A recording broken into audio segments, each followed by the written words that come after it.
শাস্ত্রে বলছে মন্নিমিত্ত কৃত পাপমপি ধর্মায় কল্পতে মাম অনাদৃত, আমাকে অনাদর করে ধর্মায় অপি পাপং শনমৎ প্রভাবতঃ।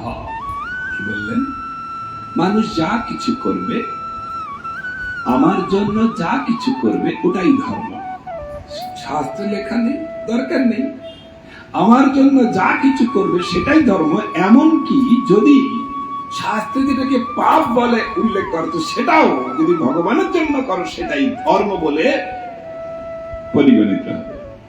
আর যদি তোমাকে অনাদর করে আর ধর্ম করে, ওটা পাপে পরিদর্শিত হয়ে যায়। প্রমাণ?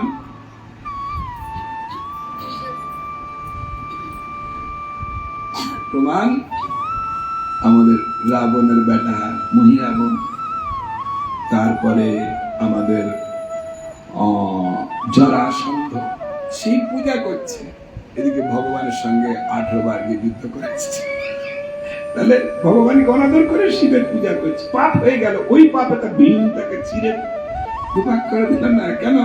বুঝে ভগবানকে অনাদর করে শিব পূজা করছে, ও দান করছে, আরে হবে না, ও সব পাপে পরিদর্শিত হয়েছে। তারপরে মহিরাবণ মা কালীর পূজা করছে, এদিকে রাম লক্ষ্মণকে নিয়ে এসছেন বলি দেবে। কি হলো?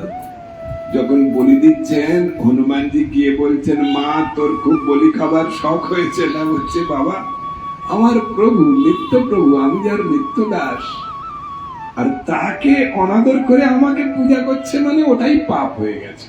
সেই পাপে ওর আজই মৃত্যু হবে, ওর মৃত্যুর জন্য, মানে আমার এতদিনের সাধকের মৃত্যুর জন্য আমি নিজে আমার হাতের খড়গ তোমাকে সাপ্লাই দেব। খালি বলবে একটু যেন প্রণাম যখন করতে বললে, বলছে একটু দেখিয়ে দাও কিভাবে প্রণাম করতে হয়। অনেক রকম প্রণাম, তো লম্বা হাসিয়ে প্রণাম দেখাবে, আর সেই ফাঁকে আমি আমার হাতের খড়গ তোমাকে সাপ্লাই দেব, তুমি সেই খড়গ দিয়ে আমার এতদিনের সেবককে টুকরো করে দেবে। কেন? ভুলটা কি ছিল? ভগবানকে অনাদর করে আর অন্যান্য দেব দেবীর পূজা করতে হয়েছে। তাই